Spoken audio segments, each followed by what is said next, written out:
name is Ella Kate Marisi, and you are listening to More Than Child's Play with your host, my mommy, Lacey Marisi, and my Aunt Nicole Surgeon. They are authors, therapists, and most importantly, mommies. And man, can they talk. So sit back and relax and learn from their village. We hope you enjoy the show. Hello, everyone, and welcome back to the More Than Child's Play podcast. Thanks for coming back and joining us today. I'm your host, Nicole Surgeon. I am very excited to talk to a physical therapist that I have a great deal of respect for today.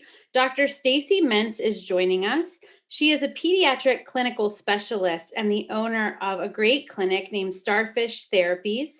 Stacy received her master's degree at Boston University in 2000 and her doctorate of physical therapy at Boston University in 2005. She's the founder and owner of Starfish Therapies, which is a pediatric physical therapy company in the San Francisco Bay Area. Their mission is to make a difference in the lives of each child and family they interact with. Stacy also has additional experience as a teaching and lab assistant for Boston University, South College, Baylor University, and Chapman University's Doctor of Physical Therapy programs. She's presented at state and national conferences and teaches continuing education courses in pediatric physical therapy. She is the editor of Impact, the private practice sections magazine, and is a board member for WAWOS in San Francisco. She is involved in both her state and national pediatric physical therapy sections.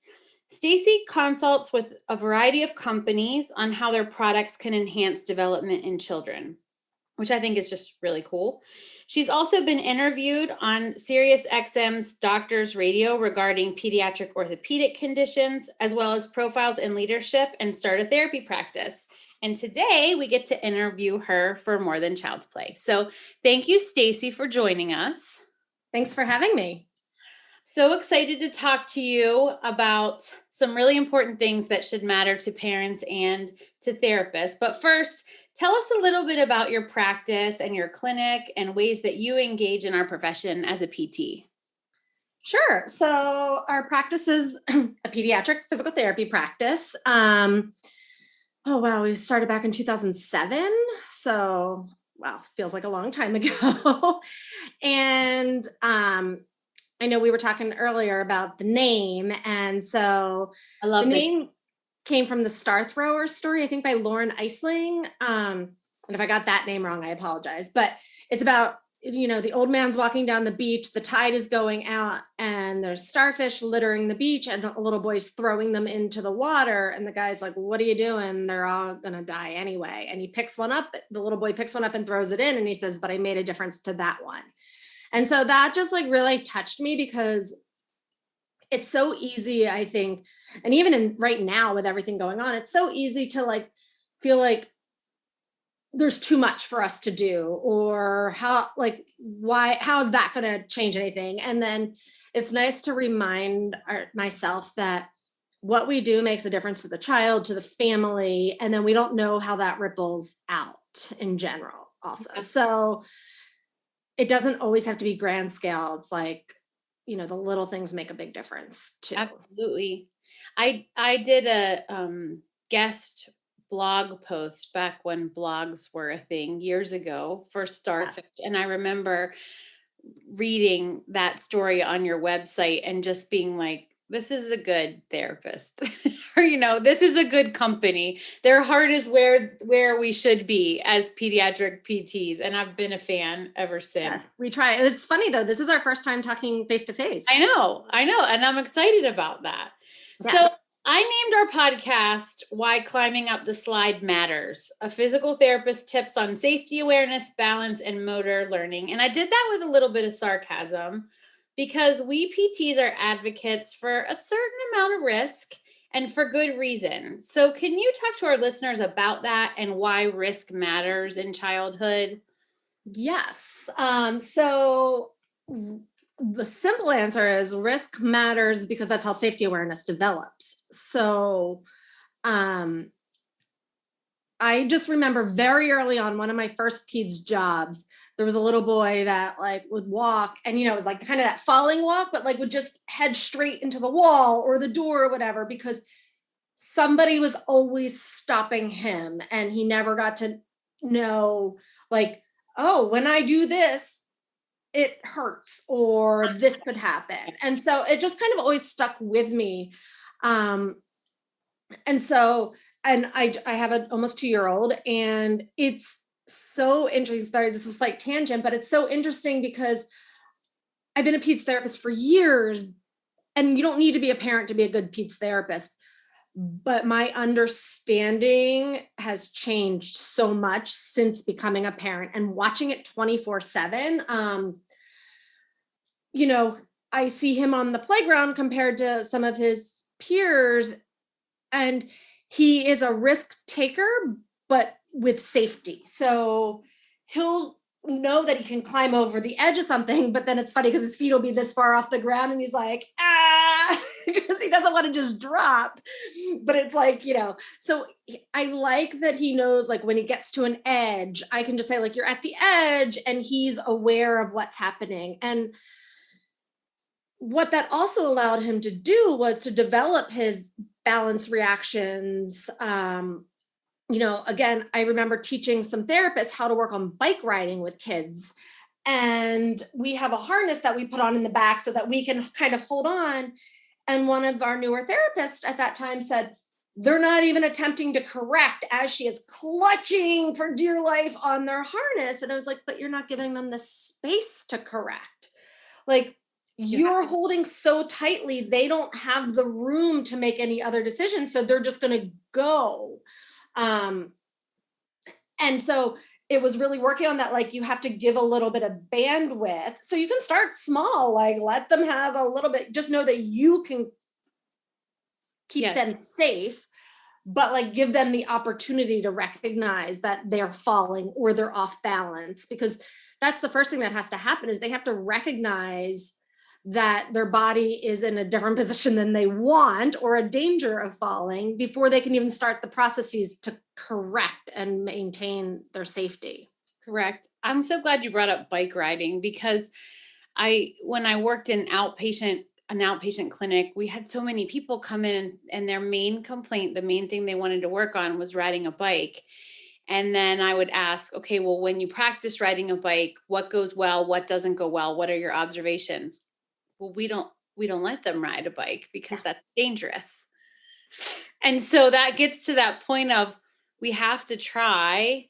And I think you're right. When you're a parent and you're a therapist, you see it through two lenses together. And as a parent, I understand you don't want your child to get hurt. You don't, you worry about serious injury. And so there is an internal instinct to protect them. But as a therapist, there's benefit in exploring. One time I was asked to consult on an outdoor natural playground, and I was so excited about it. And I spent all this time. I found all these great free resources of people who do this on low budgets around the world, which if you're a therapist, we can link all that stuff here in case you ever want to do that. But we had a company, a rock or shale company, who was willing to donate ginormous boulders to our playground. And our thought was, kids, maybe a kid who's not super active might even just want to sit at recess and read or talk, or, some kids might want to climb on them. And it was denied because of safety and liability. I was able to purchase, which I didn't, a plastic rock from a playground company who made fake rocks, but I wasn't allowed to put an actual rock on the playground for liability reasons, which always drove me kind of bonkers about how our society has kind of moved kids away from natural, good, positive experiences, multisensory experiences with actual nature. Yes. Because of liability or risk, when there's so much benefit in small amounts of safe risk. I agree. And, we're lucky here. The botanical gardens, I think over the pandemic sort of created this like children's garden area. And it's just, they have a stump jump and they have a cone zone and they have mud kitchens. And so like we laugh. We go every Saturday, and it's just it's ever. Oh, it's amazing. And like they have these things where they can like walk on like balance beams, or like they have little stations set up for like yoga, and like tells you where to go, what flowers and plants to smell. And I mean, it's so great, but so there's natural places to practice your balance. Yes. Sorry, we got away from No. I mean, but that's good that those places exist in nature if we allow children to experience them. I read an article once more on the play-based educational side of things that when our parents let us climb trees, there was calculated risk and the cognitive job of, okay, which limb am I going to move my foot to next? And the confidence building of, wow, I got to the top and to the bottom all by myself safely. And that there's even an impact on risk. I know we're talking about balance here, but even the avoidance of risk can affect social, emotional, and cognitive milestones because of the pullback on those experiences, which is I completely agree. I mean, it's all part of the problem solving too. Exactly. When you talk to parents and how do you approach talking to them about risk or ways that you encourage them to bring sensible risk into their play routines? Any tips on that? It varies family to family.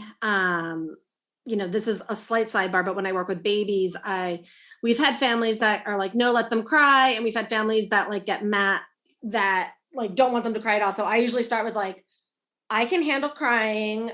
I can handle this. You have to let me know your tolerance. So like, I try to like put it back on the parents a little bit, but we've gotten lots of questions of like where the kids sitting is a perfect example. Yeah. The kids that are just sitting in the bumbo seat or things like that, because they don't want them to fall, but they're also not developing what they need to sit. And so, sorry, I'm like just thinking of how the best way I've introduced it. And like, I've actually had pushback because I had one mom asking me about it, but her husband was against letting their child plop down from standing. And I was like, but that's like, they're built, like they're only this far off the ground and you're teaching them how to sit down, but that's how they're going to learn to refine the movement. And so like what I do is I try to educate and I start maybe with something small. Like if it's a really risk adverse family, I will give them something very like simple. So maybe it's, if the child's sitting, have your hands like a little bit away from them so that they can start to go, but you can still stop them. Yeah. And lower them down. Sitting in a box. Let's just put them in a box. That way they can tip a little bit and learn to catch themselves, but you're not going to worry that they bunk their heads. Yes. Do you have a diaper box? Can we put him in the diaper? Yeah. Laundry basket is great too. Just ways to introduce. There's safe ways to kind of try.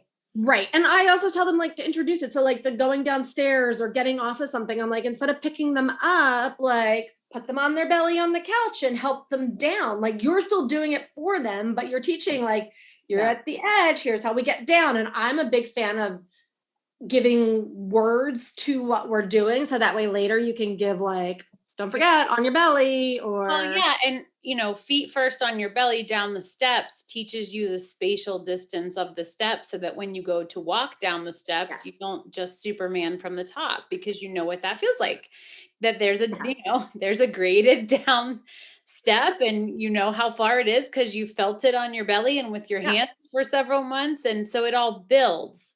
Yep. I also really work hard not to use the phrase be careful because that's good.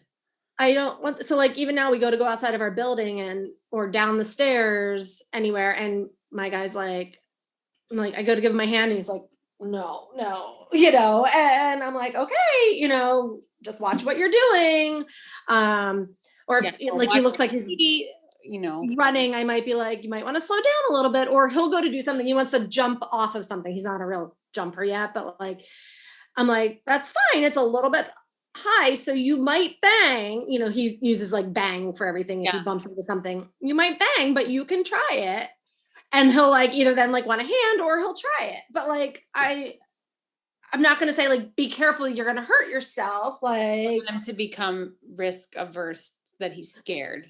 Right. Just like this is fine. This might happen, but like, my one friend told me there's a difference between getting hurt and getting injured. And I like that. Cause like, like we can bang into something and it can hurt, but like, we're not injured. And so And I think babies who are learning to explore their environment, they do get bumps.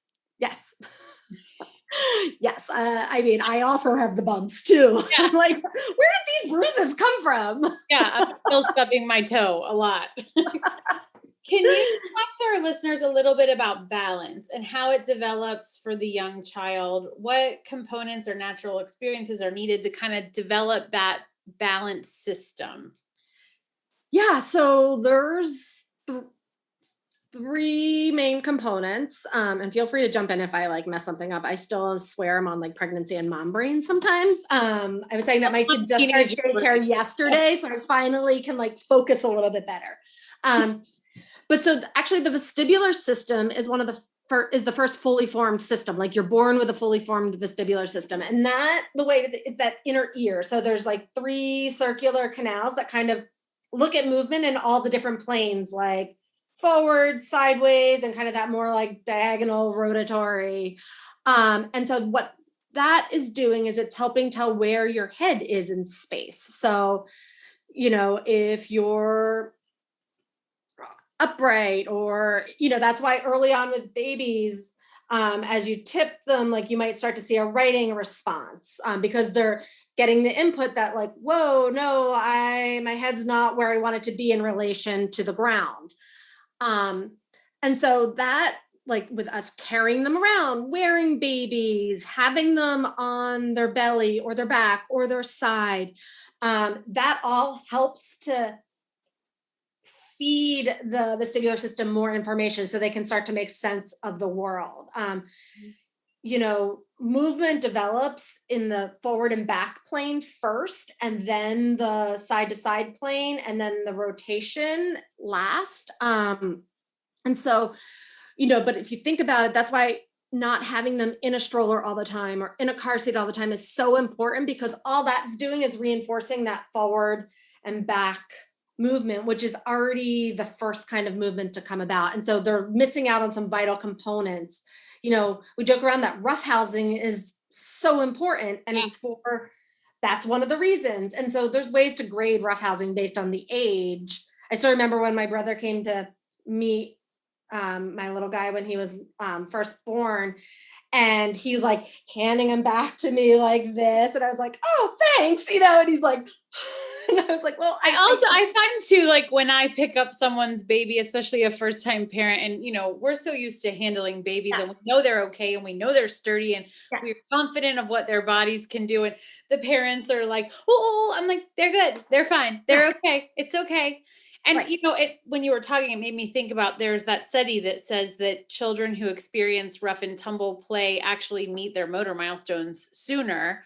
And that's because that vestibular system is the base of that pyramid of all other learning. So if you're not regulated within your vestibular system, everything else, movement, exploration, communication, concentration, everything is off if you don't get movement, which is why I go insane when they take all the teeter-totters and spinny things off of playgrounds and then get mad that kids don't behave. Of course they can't concentrate. They're not regulated. And then we take their recess away because they haven't behaved. So that just makes it worse. And I could talk all day about that. It just makes me so sad to see like the disintegration of playgrounds. Although I do think some places are understanding the research behind this and starting to like reemerge a modern day old school playground. Yes, we are having a ton of those here, and we've had a bunch, and they're adding more nature components in too, which is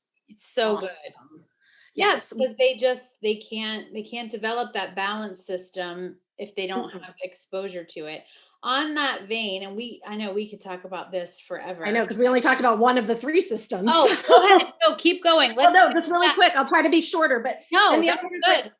Proprioception and vision are the other 2. And so proprioception, it's like there's little receptors in our joints that tell us where our body is. And so I talk a lot of times about body awareness, like hand and foot play, putting them in different positions, giving baby massage, that touch, swaddling them to a certain extent, which that's another whole topic, but it's giving them that input. I mean, they started building that in the womb when they would push out and hit like the edges of their uterus limits. And so that's why sometimes babies that are really small or born prematurely, maybe they take a little longer for their proprioception and body awareness to catch up, because they didn't get as cramped as some of the other kids did. But so that's where we start to see like, oh, we are starting to like, tip over, or we're on a moving surface maybe. And so our ankles are correcting and stuff like that. And then vision, it's like us use what we can see, but vision evolves slowly with kids. Also too, I mean, there's so many, we just updated some courses that we do for MedBridge about roadblocks to development. And one of them is undetected vision loss. And yes, I believe the statistic, I can look it up, is like 1 in 5 children will have some sort of something with vision, even if it's just a mild acuity being off to things that are more significant. But it's so common, but often unrecognized. So if you're a therapist and you're listening, and you're having a kid who's really off with balance or body awareness, don't forget to consider vision, because it's more common than really I think we all even remember to realize part of the time. I think that that's important. I mean, we had to have our vision checked a couple times, my little one, because of different things, and so far it's okay. But yeah, I agree, but it's not like something that they just do automatically. No, it's not an automatic. American Academy of Optometry actually recommends, which I didn't know this, I didn't do this with my children, but they recommend a full vision eval at 6 months, like as just part of a screening process. Maybe that's because my kids are older and that wasn't a thing. Yeah. Maybe more pediatricians recommend that now. But the recommendations I read were structurally at 6 months, and then like at 3 to 4 for acuity when they can read pictures or something on a chart. Oh, interesting. Yeah. So when we got referred, we did a virtual appointment first, because it was during the pandemic, where they said nothing looked off from what they could see, but then they recommend it at a year to go in. And so, and other people I've heard have been recommended for 1 year, when there's been a potential concern. And usually it's that like in pictures, the eyes are showing up like a little bit off, but like, and I think they also do it at a year because, with babies and the skin folds and stuff like that, like it can look off, even though maybe that it's not. Yeah. Those were very unspecified terms, because that's about what I understand of it. Oh, and your timing is good to mention the information you gave about proprioception. I worked with a 1 pound warrior today who's now 18 pounds. And she's up to taking 10 steps all over the place. And we were preparing for her annual review. And her mom said one of her goals was for her just to walk more fluidly and without falling so much, because her balance is underdeveloped as a preemie. And, she probably did have a lot of space in the uterus and didn't get that proprioceptive input. So we were actually talking about ways to give her some increased proprioception. It's interesting too. Her mom said, we can try things, but I'm going to tell you, even in the NICU, when she was so weak, the nurses would try to swaddle her and she'd get her way out of it. Well, and that's where I love the Ollie swaddle. And I'm not like promoting a brand, but it's all Lycra. Yeah. So, and it's not binding at the legs or anything like that. So like in my mind, because my kid was an escape artist, but like with this, like you put it down low on the shoulders, but like they're pushing and they're getting the feedback from the Lycra as well. That's what we want. So new parents, that's why swaddling matters. You're helping their balance system and also calming their sensory system to rest more deeply. Yes. And not all babies will like swaddling. So don't worry if your baby doesn't like swaddling, but there are benefits to it that are proven. Yes. The other thing like that is an easy way to do it. And my little guy loves this. Like, it's just like squish him. He thinks it's funny when I'm like, oh no, I like fall on him. And Or I get rolling up, the he's like, more? therapy ball. Yeah, rolling the therapy ball on Yeah. them. I know, I Yeah. have a 20-pound weighted blanket. And I want a weighted blanket. I don't have one it though. was a Christmas gift. And even with angsty teenagers, when my kids have had a bad day, I'm like, all right, we're going to take a little essential oil bath, and then I'm going to wrap you up in this weighted blanket. And they're like, oh, I slept so well. It does. It puts you right to sleep.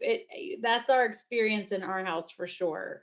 Yeah. And that's also, again, the rough housing and stuff comes in with that proprioception also, because it's, usually there's touching or like leaning into things. So in addition to the vestibular, they're getting more of that input to their joints and their body. And the more they're aware of where their body is in space is going to help with the balance. Yeah. And if you have a kid, because I know there are kids, my cousin was like this, that really like leans hard into you, or is like climbing up your legs all the time to flip over, or they sit on your lap and they're just digging into your sides.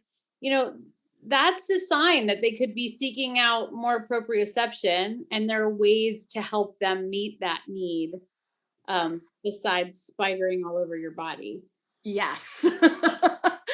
And then the other thing I wanted to add about vision though is like, well, we talked about it, that tends to, for kids that have delays or challenges, it actually ends up becoming the overriding thing that they use to maintain their balance. And so if you take vision away, they don't have the other systems developed enough to tell them what to do. And so that's why we really want to make sure they're getting the vestibular and the proprioceptive input, because the vision's automatically going to try to take over. Right. That's a good point. It's natural, it's there, and it's going to try its hardest. Yes. I know that you and I could talk about this, Yes. like the rest of the week, this specific question, but motor planning and the balance development with seats and containers for infants. What are your thoughts? I mean, so seats and containers do not help balance and motor learning. They're a convenience. There's actually been a bunch of stuff with a group on Instagram called under the hashtag Free the Babies, where we've talked about what containers aren't great or different things like that. Then we've also provided solutions for, using containers. Like when we talked earlier about like, put them in a laundry basket or a box, for sitting. So I think a part of it is that parents think that these are going to help their child develop it, but using a bumbo or anything like that's not going to help your child develop sitting balance, because while they might be able to keep the top half upright, they're not getting the ability to, like, as their weight shifts, you have to do something at your hips as well as the top. And so they're missing that coordination of the different systems. It impedes natural correction. Yes. And then, but again, I get it. Like now that I'm a parent, like I lucked out. Like I had all of these stuff because like people gave them to me as hand-me-downs. I was like, well, I'm not going to get rid of it. I don't know what my child's going to be like. Yeah. And I ended up not needing to use the things. I was okay with leaving him on the floor. I always say there's the circle of being a therapist, and then there's the circle of being the mom, and then there's the place where those circles intersect, yes, where you realize that those things are needed sometimes for you, yes, to take a shower, or honestly to take a call or whatever. Mm-hmm. And the world isn't going to end if you use them occasionally. But my recommendation is always your child should spend way more time on the floor than in one of those. And then one of the things I recommend is that's what the pack and play is great for. Yeah. Yeah. When we started our company and we were writing 1, 2, 3, just play with me, and sort of developing things, I reached out to the director of our physical therapy school, who is a pediatric genius, Dr. Mary Beth Mandich. And I was like, I really want your opinion and your mentorship. And she said, can you please say that the pack and play used to be called a playpen for a reason? Mm-hmm. That's what it was for, not for just sleeping at grandma's. It was for a baby to safely explore. And yes, that when we stopped using them as playpens, we started seeing problems developmentally. Yes. And it's like, absolutely. So I bring that up whenever I can, because she's right. And, kind of as a nod to her, because she's seen, development for decades now of young infants and children. And it's absolutely true. Oh, I completely agree. I mean, I used mine mainly when I needed to get him out of the room that I was trying to work in, and I had all of our annoying toys in there. Yeah. So, well, and I know you've probably seen this too. I can almost now spot it from far away. I'll get an intake on a child and it will say they're really, really good at sitting, but they can't get in and out of sitting. They don't roll, they don't crawl.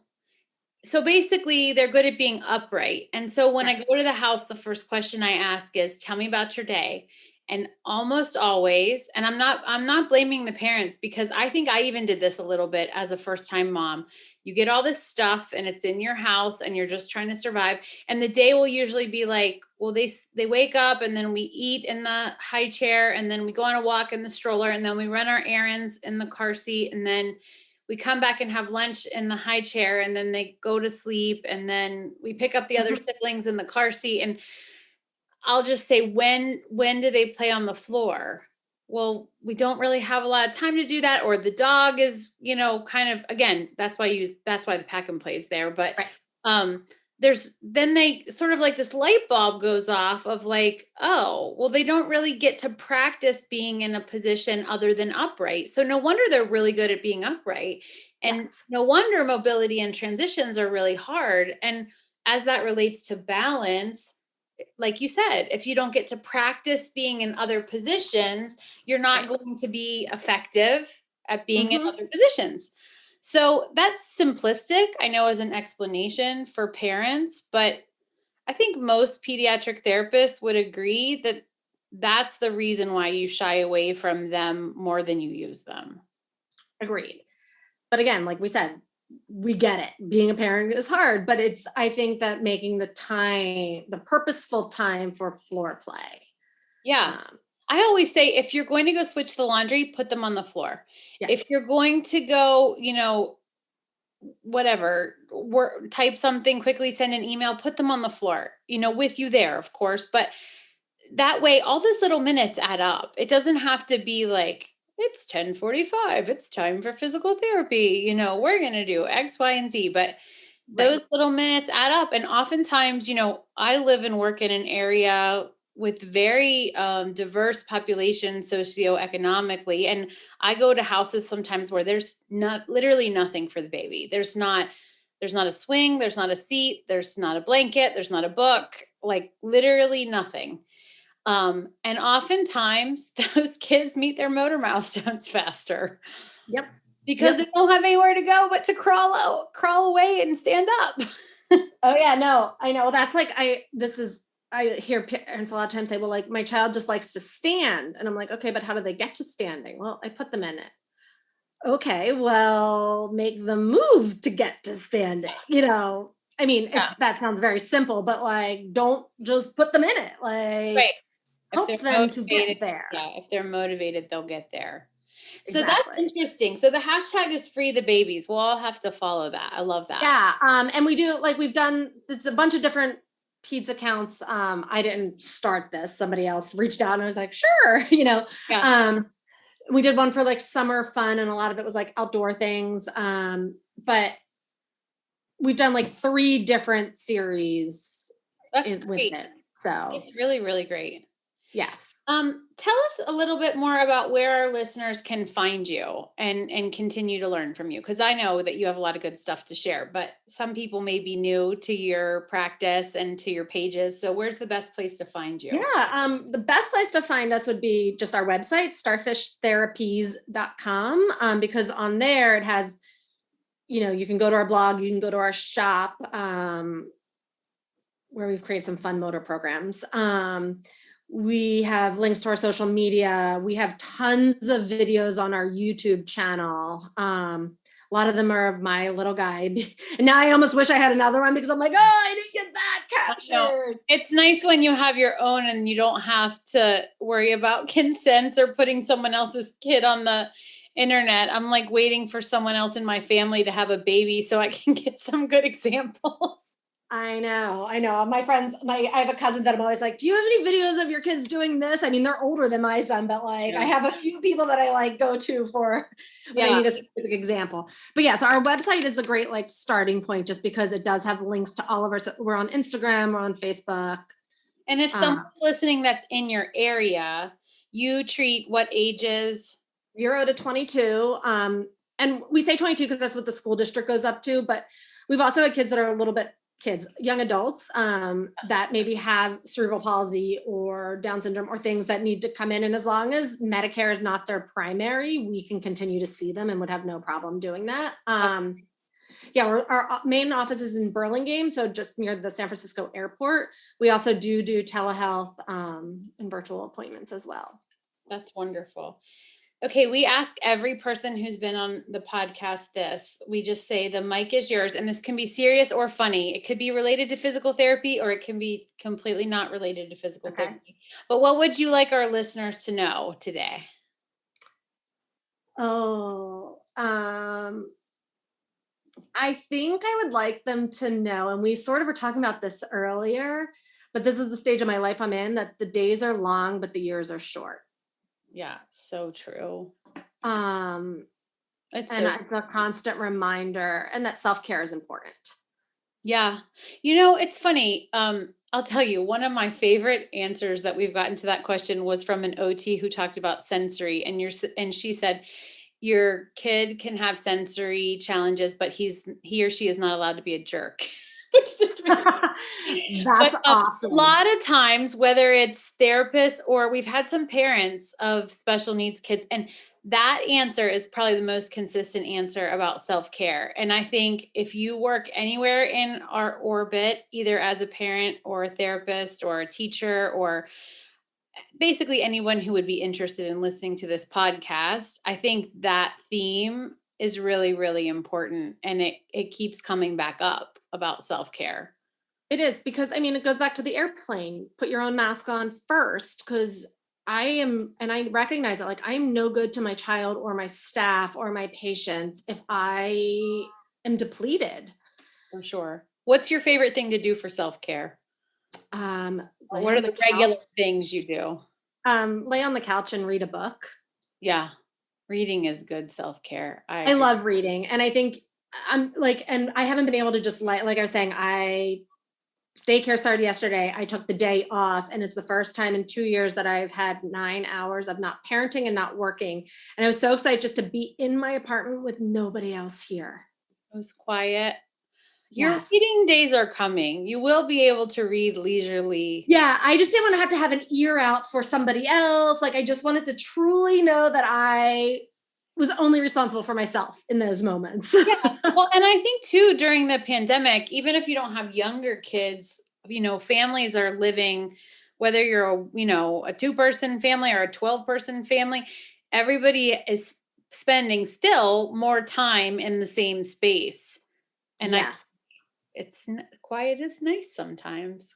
It is. And also, like, when he's out of the house, I know quiet is not bad also, because we've had a Costco-sized bag of sugar dumped everywhere, an entire container of diaper rash paste smeared everywhere. And you parents out there, it should go up where there's like medicine secure, because it is the most water insoluble thing ever.